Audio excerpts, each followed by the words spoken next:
El tema que yo quiero dar, un tema que he estado meditando en mis devocionales personales, ha estado el estar leyendo y meditando en el libro de Ezequiel.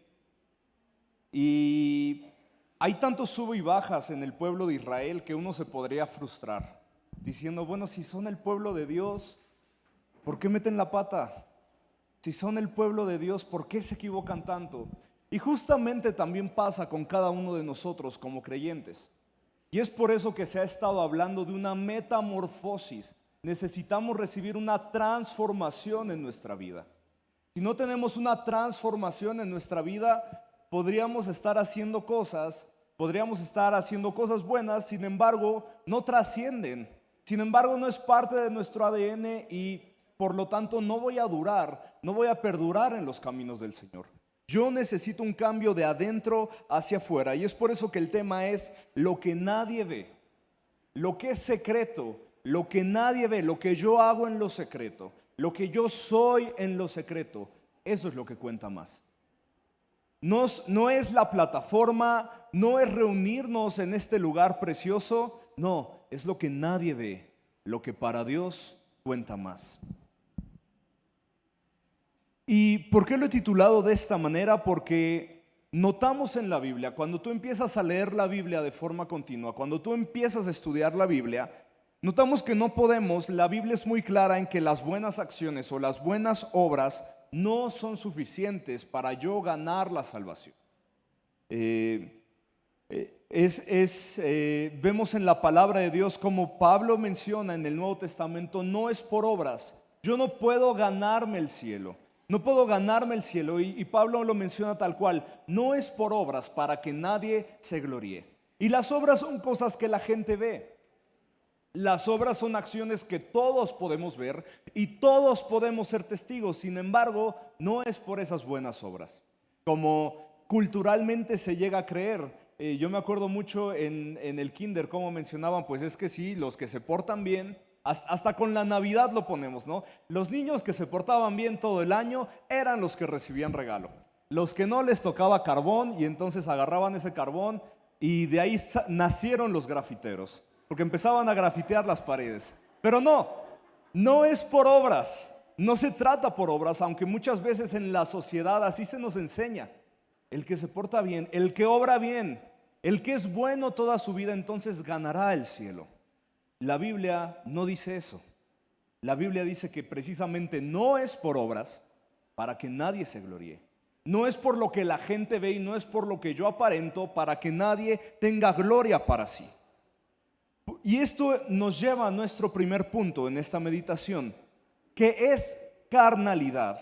Pensar que yo merezco algo por ser bien portado. Que es carnalidad pensar que yo tengo mis logros porque yo he sido muy diligente, porque yo he trabajado mucho, que tengo mis logros por las cosas buenas que yo hago. Ese es un pensamiento carnal. Así como es un pensamiento carnal que en la Navidad el niño que es bien portado consiguió su regalo porque es bien portado, porque se portó bien todo el año, y si somos honestos, muy raras veces, sobre todo a esas edades, nos portamos muy bien. Yo me acuerdo que fácil una vez al mes, en la primaria, cuando decían mi nombre, la maestra salía enfrente de mí para hablarle a mis papás, que platicaba mucho en clase y no me callaba. Bueno, gracias a Dios ahora puedo hablar mucho y no me tienen que callar porque yo tengo el micrófono el día de hoy, y qué mejor que hablar de la palabra de Dios. Y qué mejor que estar hablando de cómo Dios ha cambiado mi vida. La Biblia es clara que nadie puede salvarse por obras. También tengamos cuidado porque es tan fácil pensar que podríamos merecer más salvación que los demás. Por eso no es por obras. Porque si alguien tuviera más obras que su prójimo, diría: Dios, bendíceme más a mí, no lo bendigas tanto a él. Dios, ¿por qué a él le das también de tus bendiciones como a mí, si yo me levanto más temprano para venir a la iglesia? Si yo sirvo en más cosas en tu iglesia de lo que sirve este hermano, ¿por qué le das palabra profética y a mí no? ¿Por qué es tan peligroso pensar que por buenas obras yo merezco más bendiciones del Señor que otros? O peor aún, es más peligroso pensar que por mis buenas obras yo merezco más salvación, yo merezco más de la sangre de Cristo de lo que mereciera quien tengo al lado mío.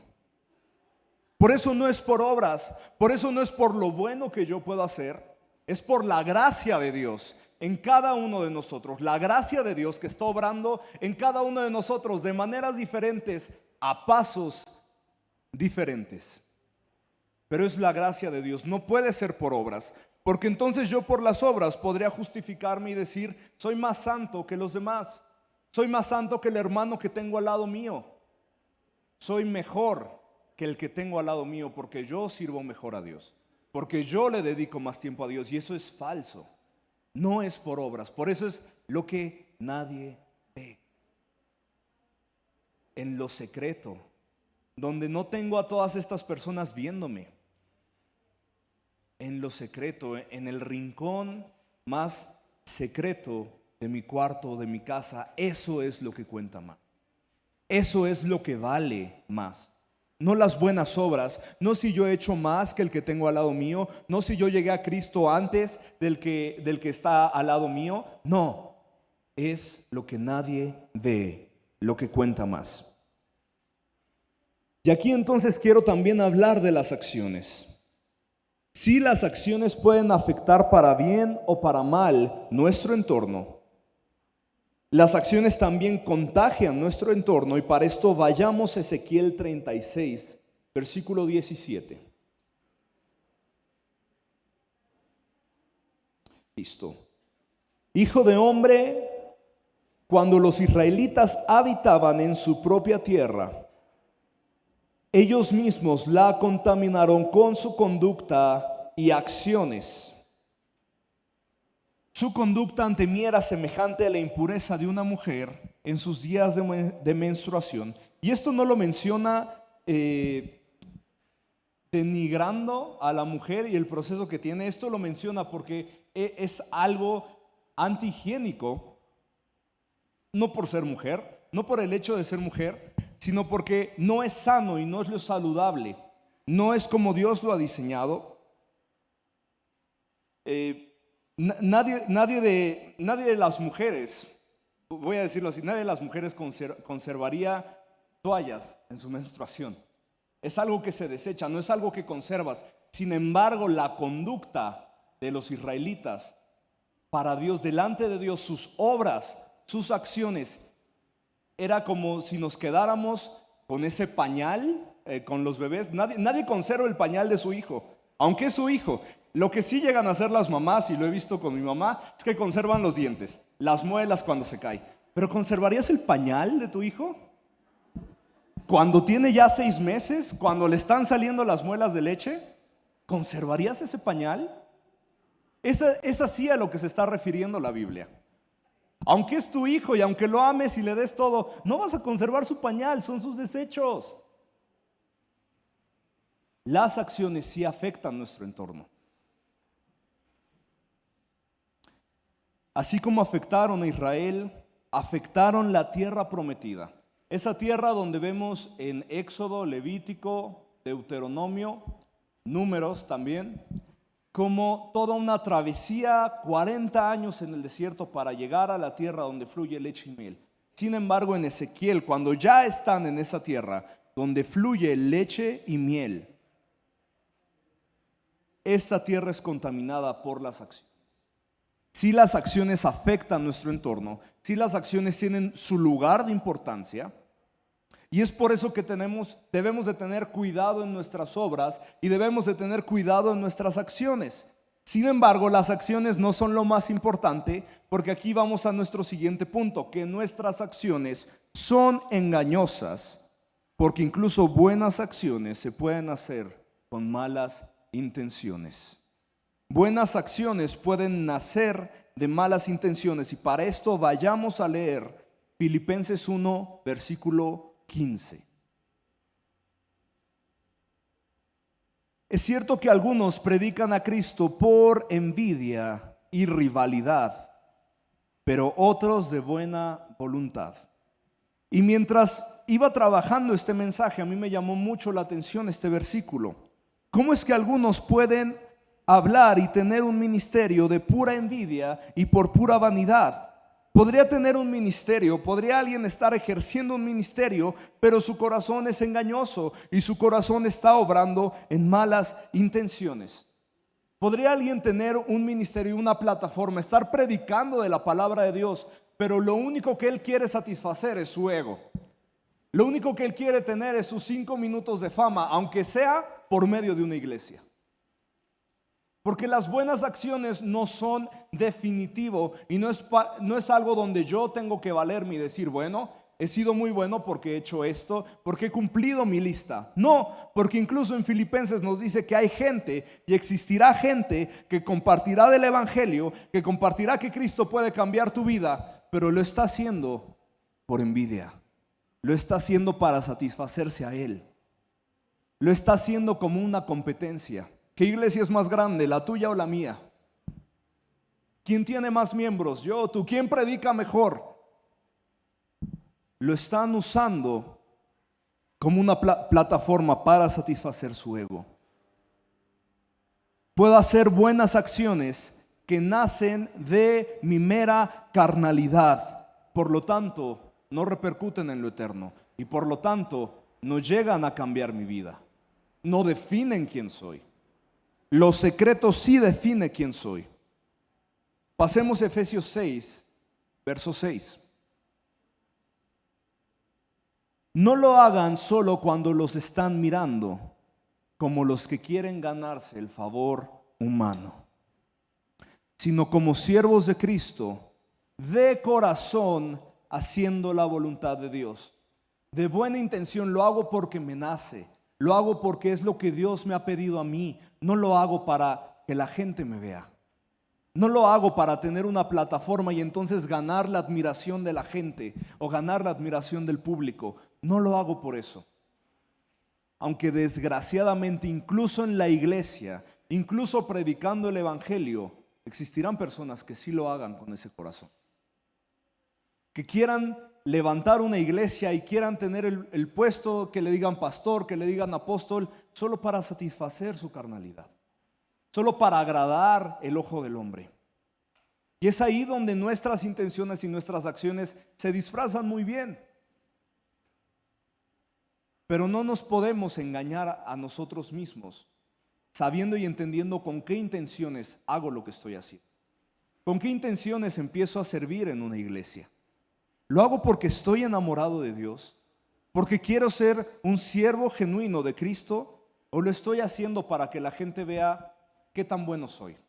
Si soy muy bueno tomando fotos, si soy muy bueno en las cámaras, si soy muy bueno en la música, si soy muy bueno hablando.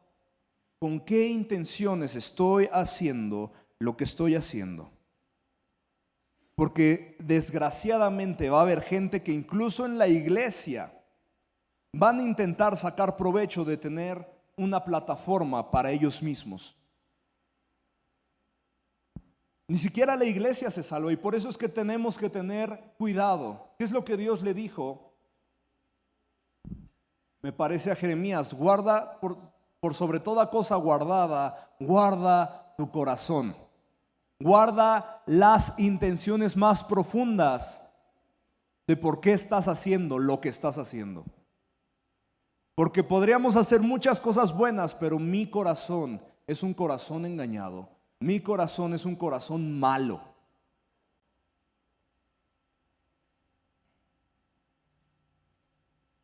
Pasemos a lo siguiente. Por eso es que la metamorfosis, y es aquí donde entra la metamorfosis. Se ha estado hablando de la metamorfosis que sufre una oruga para convertirse en una mariposa.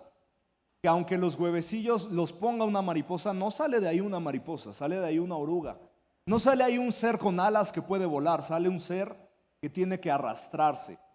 Y se va arrastrando por las plantas, va comiendo lo más que puede. Dentro del capullo, lo que nadie ve, precisamente como se mencionaba el domingo pasado, aunque se documente y se quiera filmar todo lo que sucede dentro del capullo, no pueden. Si intentan meter una cámara, por más pequeña que sea, estorbarían para la metamorfosis de esa mariposa. Solo sabemos que hay un capullo y dentro de ese capullo empieza la transformación de la oruga hacia una mariposa. Lo que nadie ve. Y aquí es donde entra la metamorfosis de un creyente. Que en su metamorfosis, un creyente no puede limitarse a las acciones que uno ve. No puede sentirse seguro porque obra bien. No puede sentirse seguro, más bien no puede valerse y no puede tenerlo como una garantía que hace las cosas bien, que es bien portado, que no dice groserías. No puede valerse de eso, no puede valerse de las acciones.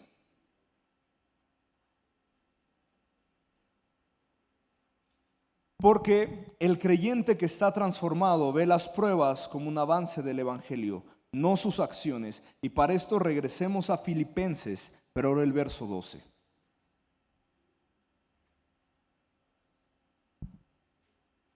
Quiero que sepáis, hermanos, que las cosas que me han sucedido han redundado más bien para el progreso del evangelio. El creyente que está en medio de una metamorfosis ve las pruebas como un avance para el evangelio, ve lo que le está sucediendo y no sus acciones como un avance para el evangelio. El creyente que está siendo transformado y está en su metamorfosis no dice el evangelio va bien porque yo estoy ofrendando bien. No dice la iglesia va bien porque ya me empecé a memorizar versículos bíblicos. No, aunque es importante. No se vale de sus acciones y no dice el evangelio va bien, el evangelio va en progreso porque ya soy una persona que obra bien. No, dice Pablo que por las pruebas que le han sucedido es el progreso del evangelio. No por sus buenas acciones, no por lo que ha hecho bien a lo largo de su trayectoria en su ministerio apostólico, no, por las pruebas. Es aquí donde para mí son focos rojos cuando un ministerio quiere que le reconozcas y esté hablando a cada momento de los logros que ha hecho. Pablo pudo haber dicho: el progreso del evangelio ha sido porque yo he predicado a favor de los gentiles, que son todos ustedes que no tienen sangre judía. Ahí es donde está el progreso del evangelio. El progreso del evangelio está cuando estuve en Roma y prediqué delante del César. Ahí está el progreso del evangelio. No. Pablo dice: el progreso del evangelio es en las pruebas que me han sucedido. ¿Cuántas veces no tenemos un corazón altanero diciendo el progreso del evangelio es porque ahora ya oro más de una hora? El progreso del evangelio es porque ahora estoy yendo todos los domingos a la iglesia y nada me estorba de ir a la iglesia. Eso es bueno, pero ahí no está el progreso. El progreso del evangelio en tu vida es mediante las pruebas y las dificultades que estás viviendo. Y algo que me asombra del apóstol Pablo, que fue el que más escribió en el Nuevo Testamento, él no está vanagloriando sus logros y no le está dando un peso a los logros que él ha tenido. Él menciona en Filipenses que el progreso del evangelio es por medio de las pruebas que le han sucedido a él. Y el progreso en tu vida es el mismo. No es porque ya estés obrando bien, no es por las buenas cosas que ya hagas, que claro que sí son un reflejo y un respaldo, pero no, eso no es el peso. Y eso no da progreso al evangelio. Lo que da progreso al evangelio es que puedas ver a Dios en medio de las pruebas que han sucedido. Un creyente maduro entonces no va a decir: Dios, ¿por qué a mí? ¿Por qué permites que yo pase por esto? Un creyente maduro y que está siendo transformado no dice: ¿por qué a mí? Un creyente maduro en medio de las pruebas dice: ¿para qué a mí? Dios, ¿qué es lo que estás buscando en medio de esta situación? ¿Por qué me has escogido a mí? ¿Y cómo es que por medio de esto tu palabra va a progresar? ¿Cómo es que por medio de esta dificultad tu palabra va a progresar? No dice: ¿por qué a mí? ¿Por qué me persigue la desgracia? No dice eso. Dice: ¿para qué a mí? ¿Qué es lo que tú vas a sacar de esto? ¿Qué es lo que tú vas a sacar en medio de esta prueba? Y eso es lo que el creyente maduro ve. No ve las pruebas como un castigo, sino los ve como la oportunidad para que el evangelio progrese. No ve sus logros como si tuviéramos un trofeo, en nuestra oficina y todos los trofeos que hemos ganado. Y mira todo lo que yo he hecho para Dios. No, no ve sus logros. Dice, mira todo lo que, por lo cual Dios me ha hecho pasar. Ahora el evangelio ha avanzado. Por lo que yo he sufrido, no por mis logros, sino por lo que Dios me ha permitido sufrir. Algo que me impacta en el libro de Hechos, en los primeros capítulos, es que los discípulos de Jesús, ya siendo apóstoles, son castigados y son latigados por hablar de Jesús. Y la Biblia dice que salieron felices por ser considerados dignos de sufrir por el evangelio. Wow. Dios, gracias porque de entre tantos me escogiste a mí para sufrirte. Esa era la mentalidad. Dios, gracias porque de entre tantos que pudieron haber sufrido, yo fui el elegido. Yo me saqué la lotería para sufrir por ti. Porque no es por mis logros, no son los trofeos que tengo o que podría considerar tener. No es eso. Es por lo que Dios te ha escogido para las diversas aflicciones, y así la palabra de Dios pueda crecer y se pueda expandir. No nuestros logros. ¿Y por qué también la metamorfosis de un creyente no puede limitarse a las acciones que uno ve? Porque por las acciones sería muy fácil intentar juzgar lo que nadie ve, que es el corazón. Que por ver las acciones de mi prójimo sería tan fácil juzgar el corazón de mi prójimo. Y es ahí donde también cometemos un error. Y en esto estuve meditando también nuevamente en la vida del apóstol Pablo y en su conversión. Saulo, las acciones pasadas de Saulo fueron renovadas por el nuevo corazón que Dios puso en él, de tal manera que de ser alguien que perseguía este evangelio y de ser alguien que los buscaba y los condenaba para sentenciarlos a muerte, terminó siendo él el que más escribió a favor de este evangelio. Sin embargo, antes de que se formalizara como el apóstol Pablo, alguien tuvo que orar por él. Y esa persona era llamada Ananías. Ustedes pueden leer esta historia en Hechos capítulo 9. No lo vamos a leer aquí, pero sí quiero resaltar este punto con Ananías. Ananías aparece solamente en Hechos 9. Y el único propósito que él tuvo fue orar para que la ceguera de Pablo, en ese momento todavía Saulo, le fuera quitada. Sin embargo, Ananías sabía muy bien quién era Saulo. Y cuando Dios se le presenta, dice, no sé si tú sepas, pero es que estás hablando de Saulo de Tarso, el que me está persiguiendo a cada uno de nosotros como cristianos. ¿Por él quieres que vaya a orar? ¿Me estás diciendo que tú lo estás cambiando? ¿Qué hubiera pasado con Ananías si solo se hubiera limitado a recordar las acciones de Saulo? Pero él fue el que presenció el primer mártir de la iglesia, a tu siervo Esteban. ¿Por él quieres que ore? ¿No te das cuenta del daño que está haciendo a tu iglesia? ¿No te das cuenta de sus acciones pasadas?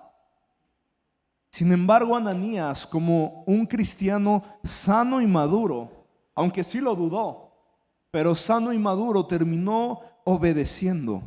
Pero ¿qué hubiera pasado si Ananías se hubiera negado y se hubiera justificado porque hubiera dicho, pero es que Saulo sigue persiguiendo cristianos y hasta yo no ver cambios, yo no voy a orar por él?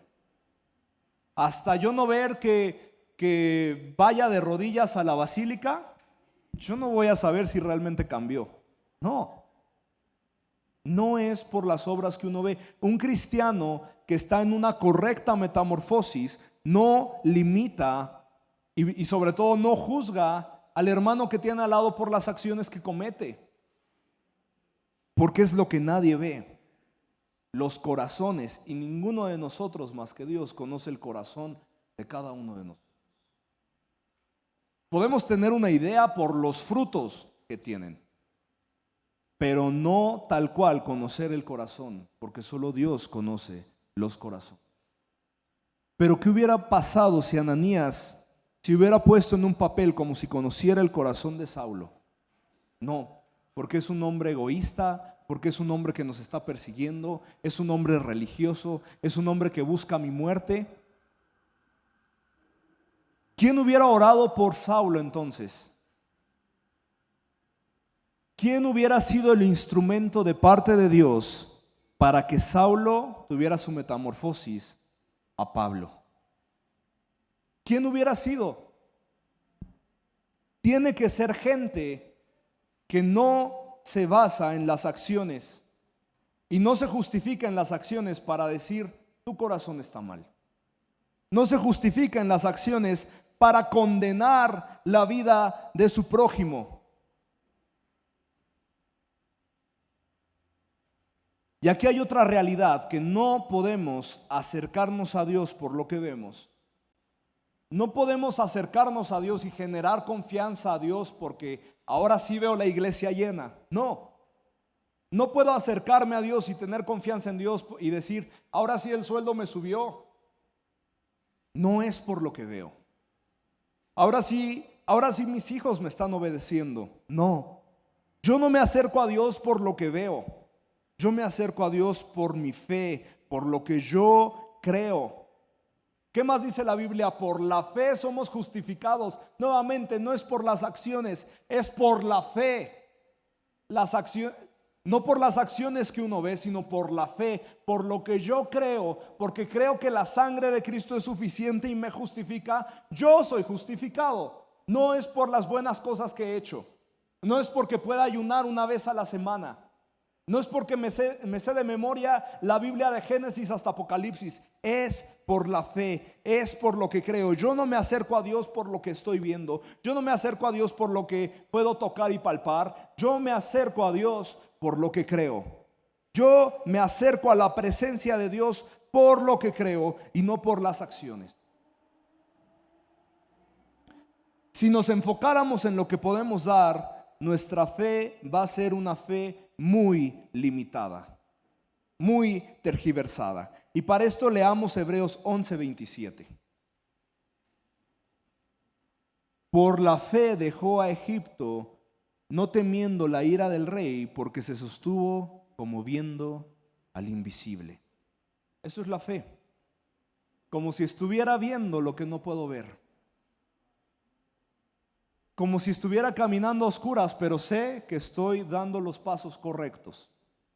Esa es la fe, como viendo al invisible. Entonces, si la misma Biblia nos dice que la fe es viendo al invisible, es viendo al que realmente no estoy viendo, ¿por qué voy a limitarme a las acciones que sí estoy viendo?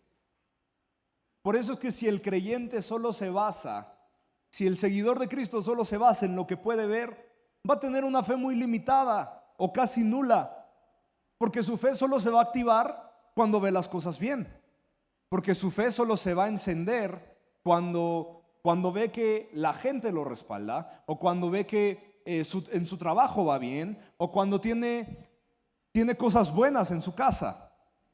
Solo ahí su fe se va a encender, y eso va a ser una fe muy limitada. Eso va a ser una fe muy limitada o casi nula, porque la fe no se trata de lo que veo, y nuevamente la fe no se puede reproducir más por las acciones que hago. No es por las acciones.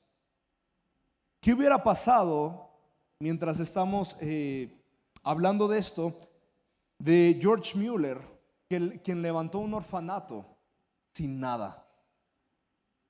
¿Qué hubiera sido si su fe hubiera sido puesta por las buenas acciones que hacía, o por las buenas acciones que alguien más hacía por él? No, como viendo al invisible. Tengo la certeza de que aunque no estoy viendo y aunque mis circunstancias no están bien, tengo la certeza de que no es por las buenas obras que yo he hecho, pero tengo la certeza de que Dios va a mostrar su gloria en medio de mí. No limitamos nuestra fe a las acciones visibles. No limitamos nuestra fe hacia las personas que puedo ver o hacia las buenas cosas que yo puedo ver. Yo no limito mi fe de esa manera.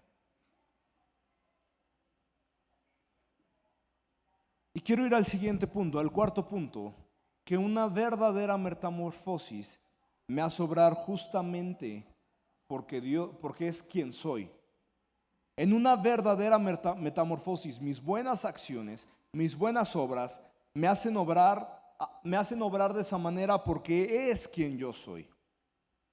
Y para esto todo el capítulo de Ezequiel 18 nos pone algo muy interesante. Nos muestra que el justo sí se puede contaminar de una mala obra.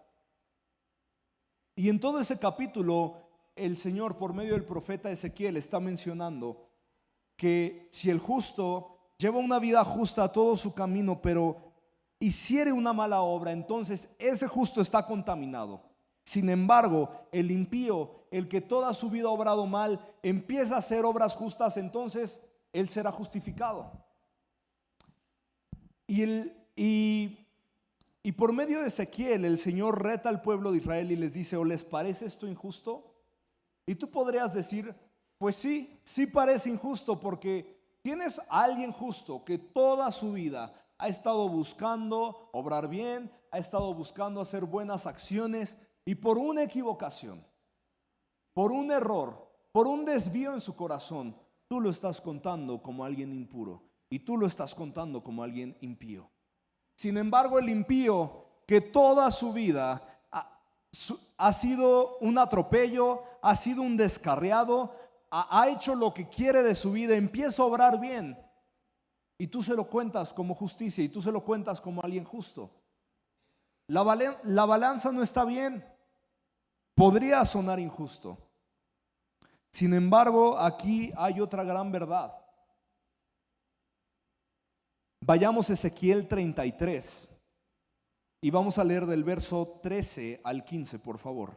Ezequiel 33. Cuando yo dijere al justo: de cierto vivirás, y él confiado en su justicia, nuevamente confiado en lo que él puede hacer, confiado en sus trofeos, confiado en sus logros, y él confiado en su justicia hiciere iniquidad, todas sus justicias no serán recordadas, sino que morirá por su iniquidad. Sí, sino que morirá por su iniquidad que hizo.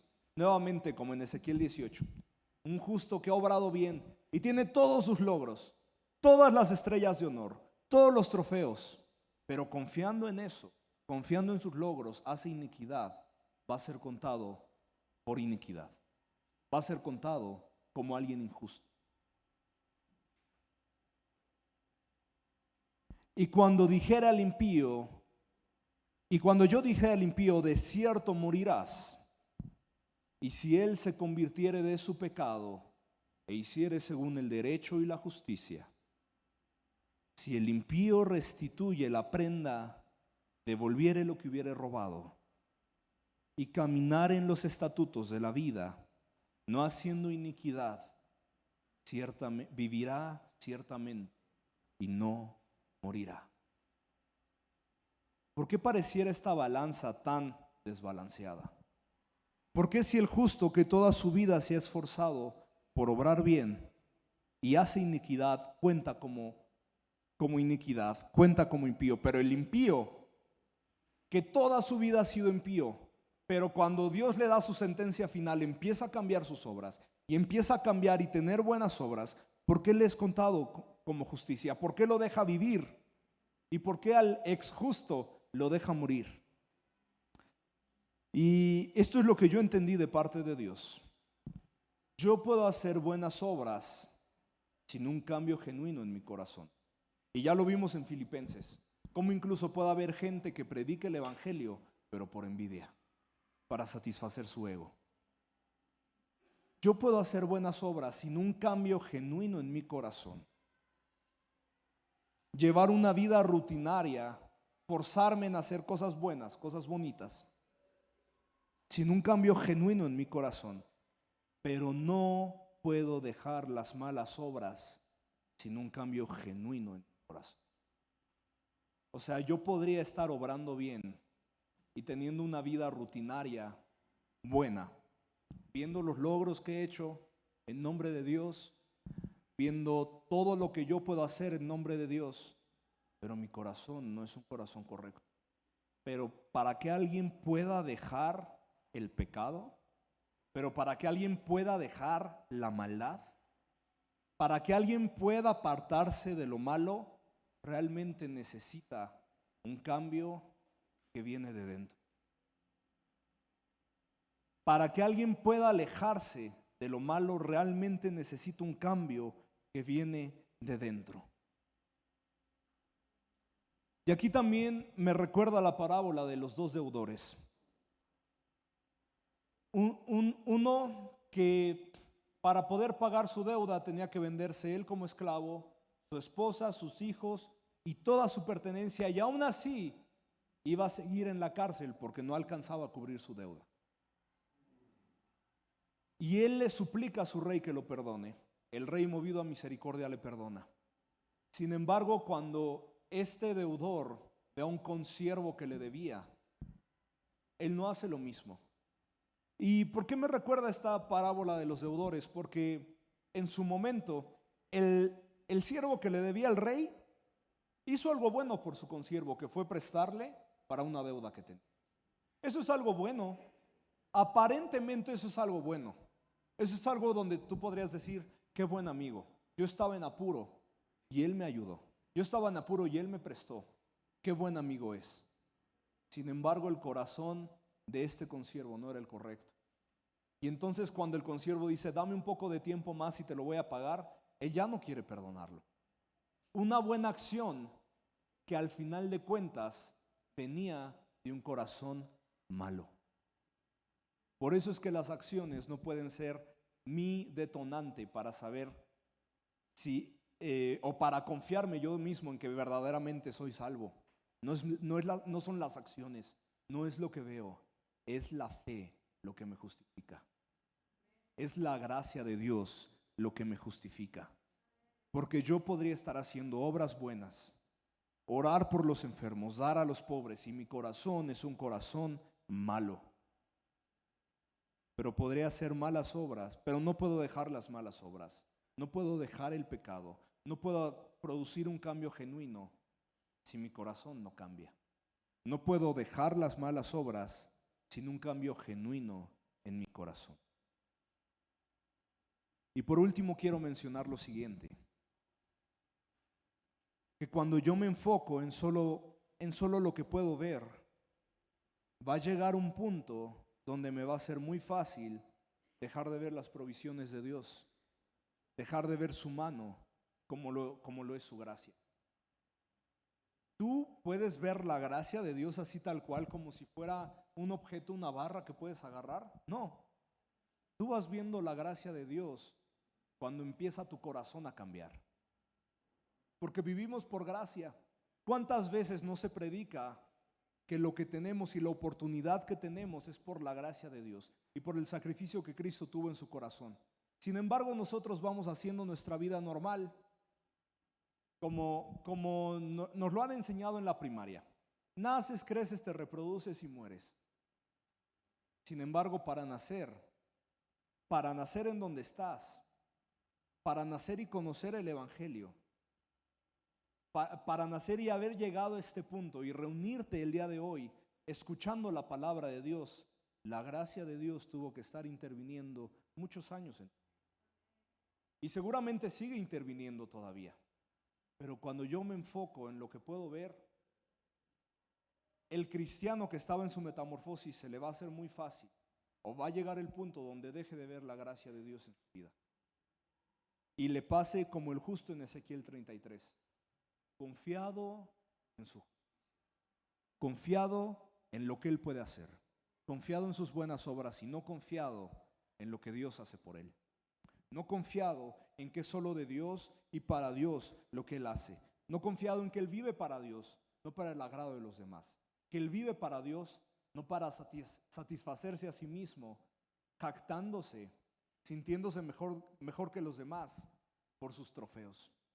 No. Si yo rebajo todo a meras acciones, no comprendiendo que Dios trabaja desde mi corazón, me voy a perder de ver su gracia en mi vida. Pongámonos de pie.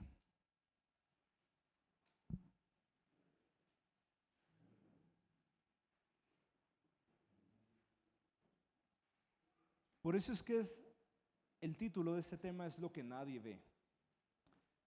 Por eso es que se habla no de los logros y no de los trofeos que todos pueden ver. Porque las buenas acciones sí, todos podemos ver estas buenas acciones. Pero las intenciones de tu corazón, esas nadie las ve más que Dios. ¿Cuáles han sido tus intenciones últimamente? Cuando haces algo bueno por los demás, ¿cuál ha sido tu intención? ¿Ha sido para bendecir o para decir, ahora sé que tú me debes un favor y cuando yo quiera lo voy a cobrar? Y cuando yo quiera voy a sacar provecho de eso. ¿Cuál es incluso tu pasión para predicar el Evangelio? ¿Cuál es el motivo para hablar de que Cristo ha cambiado tu vida? ¿Es para ganarte admiradores y para decir, wow, es que Dios ha hecho tantas cosas con él? Incluso obrar por milagros. Si Dios pone en tus manos el poder para hacer milagros, ¿cuál va a ser la intención de tu corazón? Que la gente te brinde un respeto y una honra donde se tengan casi que inclinar a ti, o que el nombre de Dios finalmente sea glorificado, donde yo sepa que solamente soy un instrumento, que lo importante es el agua, no importa si eres un vaso de madera, de cristal o de unicel. Lo importante es el agua, que es el Espíritu Santo. Por eso es que lo que nadie ve es lo que cuenta, tu corazón. Y aunque pudiéramos engañar a todos y yo podría estar predicando esto con un corazón equivocado, nadie lo va a saber, pero Dios sí lo va a saber. A Dios no nos podemos ocultar. Entonces, si a lo mejor el día de hoy tu corazón no tiene las mejores intenciones, pues bueno, la buena noticia es que el que sí puede cambiar tu corazón es Dios. El que sí puede cambiar quién eres desde dentro es Dios. Y Él lo puede hacer. Solamente está esperando que si tú quieres, le des en la entrada. Que si tú quieres, le abras las puertas y decir, cámbiame. Dios, yo quiero vivir